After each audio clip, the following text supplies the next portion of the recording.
بس صفات ہی صفات کا تذکرہ ہو رہا ہے. 1 لاکھ 2 لاکھ 3 لاکھ میں مانا سمجھا دوں گا.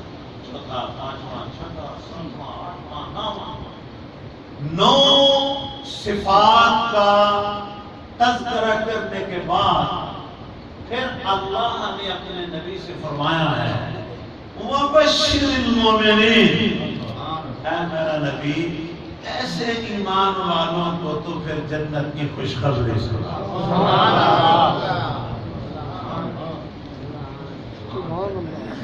ہیں جن کی یہ خوبیاں ہیں، جن کے یہ اوصاف ہیں، جن کی یہ عادات ہیں، جن کے یہ اخلاق ہیں. بشر یہ قواعد میں امر کا صیغہ ہے. اللہ اپنے نبی سے حکم فرما رہا ہے بشر. اب اس کا معنی ہوگا کہ اے میرا نبی انہاں کو خوشخبری سنا دے. سبحان اللہ. خوشخبری سناؤ، انہیں بشارت سناؤ. کون لوگ جن کو خوشخبری دینی ہے؟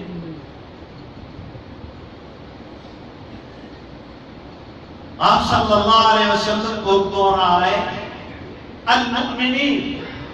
یہ چونکہ جتنی جملہ صفات بیان ہوئی ہیں یہ ایمان والوں کی صفات بیان ہوئی ہیں. اگر ایمان والوں میں وہ جزیات سمجھتے ہیں، ایمان والوں میں یہ اوصاف اور یہ افعال اور یہ کردار اور یہ اخلاق ان کے اندر موجود ہے،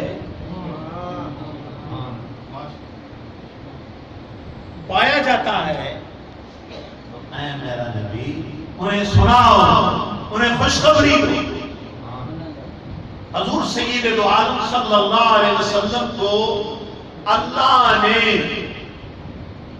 بغیر اوصاف کے بھی اتنا علم دی، یعنی ظاہری دیکھ لیں اوصاف مراد ہے ان کے وصف، ان کے قول، یہ ہمارے لیے تعلیم ہو رہی ہے.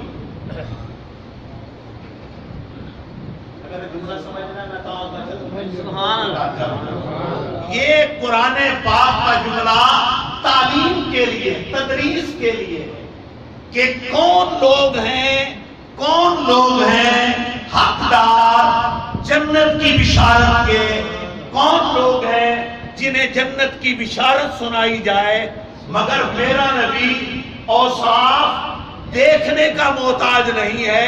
اللہ نے پہلے سے علم دیا ہے کہ کون ان میں جنت کے لائق ہے اور کون جنت کا سردار ہے.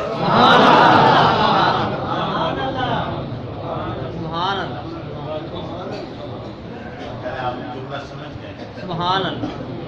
یعنی جو میں کہنا چاہتا تھا، چلو سناتا ہوں ایک اور بات سنا کے تمہارے اور اپنے ذوق کو تازہ کرتا ہوں. آپ صلی اللہ سب کو مدینے لے جائے. آمین. زور سے آمین. یہ میں صرف شوق دیکھنا چاہتا ہوں آپ کا، یعنی اس لیے میں کہہ رہا ہوں. ویسے آپ اگر بالکل خاموش بھی بیٹھے رہے تبھی میں تو نماز بھی نہیں سنا ہونا چاہیے. یہ تو میں تمہارا ذوق بلند کر رہا ہوں. آمین کہیں گے، پتہ نہیں کوئی مقبول گھڑی ہوگی، اس مقبول گھڑی میں آپ میں سے کوئی اللہ کا مقبول بندہ بیٹھا ہوگا جس کی وجہ سے تمہارا بھی کام کم جائے گا اور میرا بھی کام کم جائے گا.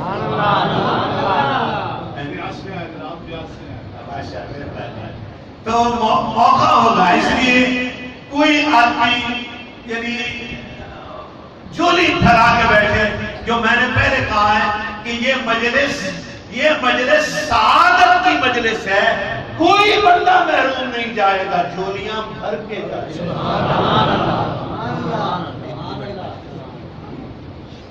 ابا جی ایسے نہیں مقرر کرتے تھے یا دادا جی ایسے نہیں مقرر کرتے تھے. یہ بڑی مجلس ہے، یہ ایسی مجلس ہے جو میرے نبی کی پسندیدہ مجلس ہے.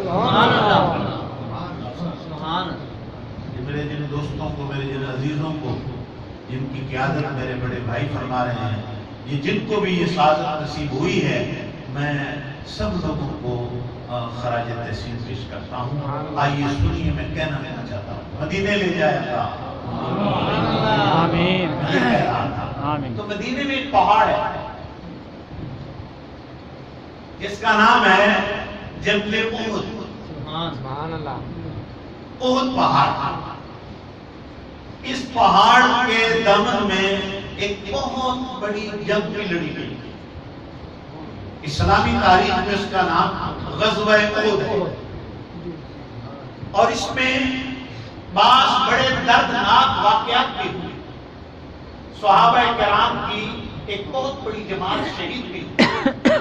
یہاں تک کہ جناب رسول اللہ صلی اللہ علیہ وسلم کے لبہائے مقدس اور آپ کے دندان مبارک زخمی بھی ہوئے.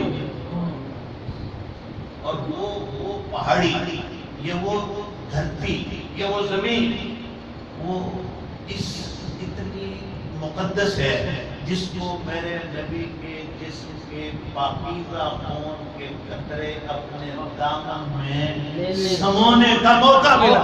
سبحان اللہ سبحان اللہ. وقت ہے اسے بے مثال خطہ ہے. جب حاجی لوگ جاتے ہیں، عمرہ کرنے والے جاتے ہیں، تو وہاں یعنی وہ چیز دیکھتے ہیں.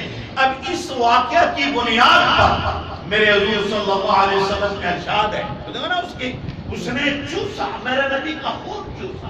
تو اب حضور فرماتے ہیں یہ احد پہاڑ جو ہے یہ ہم سے محبت کرتا ہے، وَنُحِبُّهُ، اور ہم اس پہاڑ سے محبت کرتے ہیں. اس کے ذرے، اس کے قطرے، اس کے کنکر ہم سے محبت کرتے ہیں. اور میرا آقا فرماتا ہے میں اس سے محبت کرتا ہوں. اب میں وہ چیز کی طرف آ گیا ہوں جو سنانا چاہتا ہوں. میرے اور آپ کے آقا ایک مرتبہ اس کی چوٹی پر جا کر کھڑے ہوئے. جو وہ واقعہ ہوا ہے احد والا، وہ نیچے نیچے ہے. یعنی احد پہاڑ کے دامن کا واقعہ، جہاں حضور کے قدمین لگے، جہاں میرے نبی کا خون مقدس آیا، یہ قریب قریب واقعہ ہے، نیچے نیچے. مگر آج میرا نبی اس پہاڑ کی چوٹی پر پہنچا. تو چوٹی پر جب پہنچے تو حضور کے ساتھ ایک جنا آئی جنہوں زمانہ صدیق اکبر، ایک اور جنا آئی جنہوں زمانہ فاروق اعظم، ایک اور جنا آئی جنہوں زمانہ عثمان غنی آتا ہے. ایک میرے آقا، تین عظیم صحابی یہ میرے نبی کی معیت میں اس پہاڑ کی چوٹی پر پہنچے. اب کیا ہوا؟ پہاڑ کانپنے لگ گیا. کسی نے ترجمہ کیا لرزنے لگ گئے، کانپنے لگ گیا، لرزنے لگ گیا. عاشقوں کی جماعت نے کہا یہ باتیں بھی ٹھیک ہیں، کانپ بھی رہا ہے، لرز بھی رہا ہے. ہم بلکہ کہتے ہیں بلکہ یوں کہو کہ وہ نبی کی آمد پر محبت میں جھومنے لگا.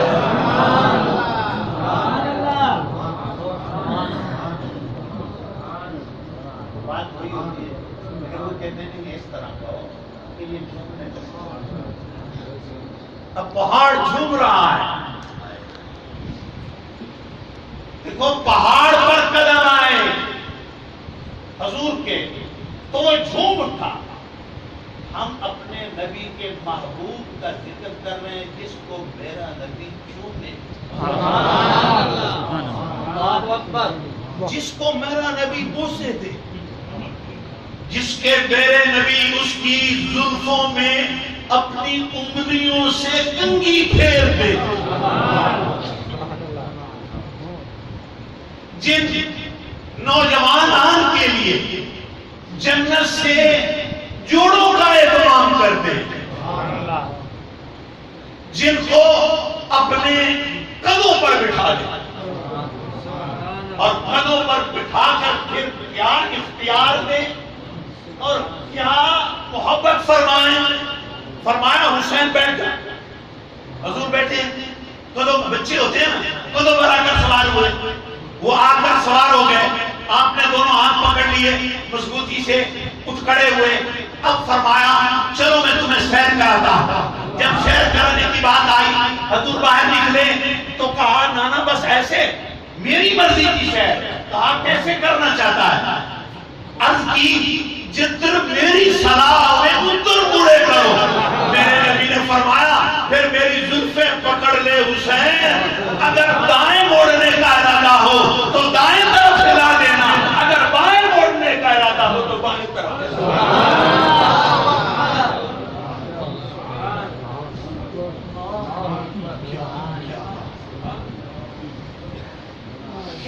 کیا عظمت ہے، کیا بزرگی ہے. جہاں میرے نبی کے قدم لگے اس کی مثال نہیں ہے. میں تو نہیں کہتا، ہمارا قرآن کہتا ہے، اللہ کا فرمان کہتا ہے لا اقسم بهذا البلد وانت حل بهذا البلد. اس شہر کی قسم ہے محبوب جس شہر میں تو رہتا. تو جہاں میرے نبی کے قدم لگے اس کی عظمت کا یہ عالم کہ خدا قسمیں اٹھائے تو جو میرے نبی کے قدم پر سوار وہ قدم چومنے والے مٹی زمین مکہ، زمین مدینہ، زمین عرب، وہ مٹی وہ نبی کے قدم چومنے والی ہے قدم. لیکن یہ حسین کندھائے مصطفیٰ پر سوار ہے اور زلف مبارک اب اللہ کے نبی کی اجازت سے ہاتھ میں لے کر مسجد کو جاتا ہے تو آپ مسجد میں جا رہے ہیں، گھر کو نہیں جاتا ہے تو آپ سیدہ فاطمہ کے گھر میں جا رہے ہیں.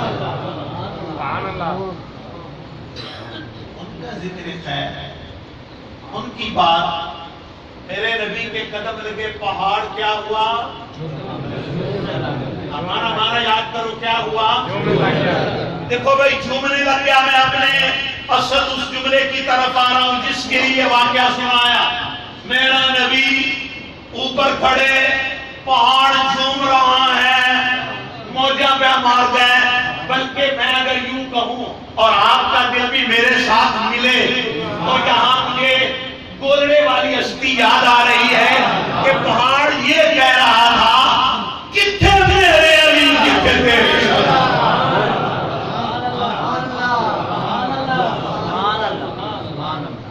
کتنے میں پہاڑ دنیا کا پہاڑ جس کے قدموں کو عرش معلیٰ سے، جس کے قدم جنت میں پہنچے، جس کے قدم آسمانوں کی بلندیوں کو چھوئیں، جس کے قدم بیت المعمور تک پہنچے، جس کے قدم مقام سدرہ تک پہنچے، جہاں فرشتے حیرت سے تکتے رہ جائیں، وہ قدم آج میرے سر پر.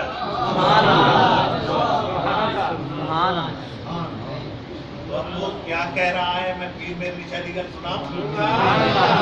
وہ کہہ یہ رہا ہے سبحان اللہ. حضور کا چہرہ دیکھ کر کہتا ہے سبحان اللہ ما اجملک ما احسنک ما اکملک. کتنے میرے علی کتنے تیرے شان. یہ گستاخیاں کتنے جا رہیاں، کتنے میں کتنے تیرے قدم. جھوم رہا ہے پہاڑ، جھوم رہا ہے پہاڑ، جھوم رہا ہے. میں اگر نہیں بیٹھ رہے گا تو میں تو پھر یہی بیٹھا رہے گا. یہ میں اس سے آگے نکلنا چاہتا ہوں. میں چونکہ کربلا میں جانا چاہتا ہوں اور کل کے میرے لیے دعا کرو. میں صرف کربلا میں روحانی طور پر نہیں جانا چاہتا، میرا دل جسمانی طور پر بھی جانے لگا. میں مطالعہ کر رہا تھا تو بعض اوقات مطالعے کی ہمت نہیں ہوتی تو رو رو کے ہلکان ہو جاتا ہے آدمی. واقعات کربلا پڑھتے سنتے ہوئے پھر آخر پر میرے دل میں خیال آیا، میں تمہیں بھی شامل کرنا چاہتا ہوں. ہمارے دل میں خیال آیا کہ جہاں اس ہستی کے خون نے جہاں آباد کاری کی ہے، یا جس کربل کی دھرتی نے حسین کا خون چوما ہے، جسے میرے نبی چومے بھی صحیح اور سونگے بھی صحیح. اس مٹی کو اگر ہمیں بھی چومنے کا موقع مل جائے اور اس دھرتی کا ہمیں بھی دیدار ہو جائے تو شاید یہ ہماری زندگی کی معراج ہے. یہ ہماری زندگی کی معراج حقیقت. میرے دوستوں اور میرے ساتھیوں، آپ میرے لیے دعا کریں. خرچہ میرا ہونا تو سب میرے لیے دعا کرو، میں تمہارے لیے کروں. اللہ میرا نہ خرچہ ہوا ہے، پاڑا ہی کرو. آمین ہو گئی تو شاید سارے نے قبول ہو سی، سارے نے سبب بڑھ سی، سارے نے اللہ مہربانی کر سی. ہن سنو میں جڑی بات میں کہا، اب یہاں بیٹھا رہوں گا تو اب میرے نبی وہ جو جھومنے لگا نا، اب میرے نبی کی شان دیکھو، وہ جھوم رہا ہے. میرے نبی نے فرمایا اسکت، وفی روایت اسکت، یہ دونوں روایتیں ملتی ہیں.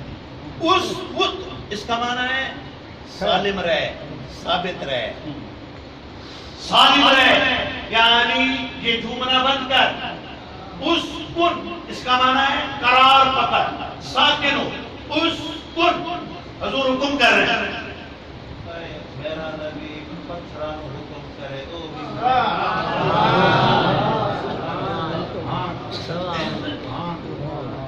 شان مصطفی دیکھو، پہاڑ ہے. اس کو قرار پکڑ، اس کو ثابت قدم رہے. آگے کیا فرمایا؟ فَإِنَّمَا عَلَيْكَ نَبِيٌّ وَصِدِّيقٌ وَشَهِيدًا. عجب بڑی قسمت میں تیرے پہ آج ایک نبیوں کا سردار آیا ہے، ایک نبی ہے، ایک صدیق ہے، کہ دو تیرے پہ شہید کھلوتے ہیں.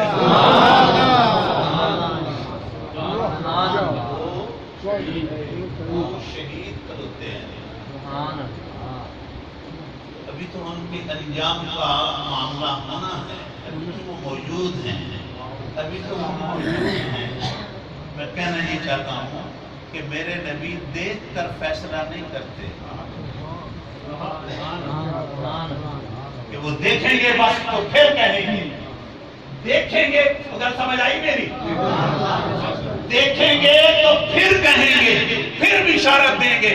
میرا نبی ان کی عادات حسنتیں ان کے کرنے سے پہلے بھی خدا کے علم سے جانتا ہے. تو یہاں جو 9 صفات بیان کیے جا رہے ہیں، یہ ہماری تعلیم اور ہماری تربیت اور ہماری تدریس کے لیے ہیں، تاکہ ہمیں شعور آئے کہ کون کون سے اوصاف ہیں جو اللہ تعالیٰ نے ایمانداروں کے لیے خاص کیے ہیں. حضرت عمر فاروق شہید ہوئے، لیکن آپ سیدنا صدیق اکبر کے 2 سال 3 ماہ 4 دن اور حضرت عمر فاروق 10 سال 6 مہینے کچھ دن. اب یہ 10.5 سال ان کے، 2.25 سال ان کے، اور پھر یہ عہد کا واقعہ 4-5 سال کا یہ واقعہ، یہ ملانے کے بعد لگ بھگ تقریباً 20 سال کا عرصہ بنتا ہے. اس جوان 20 سال کے بعد شہید ہونا ہے، میرا نبی پہلے اسے شہید بتا رہا ہے.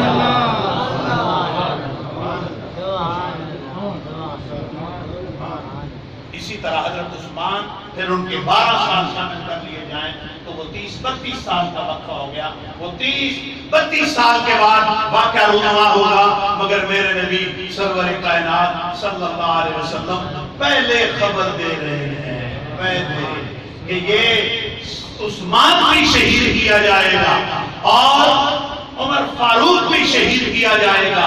دونوں کے انجام کی خبر دے دی، بشارت دے دی. شہادت کی خبر ماز نہیں ہے، یہ تو ایک بہت بڑے انعام کی بشارت ہے جو اللہ کا نبی عطا فرما رہا ہے. میرے بیلیوں،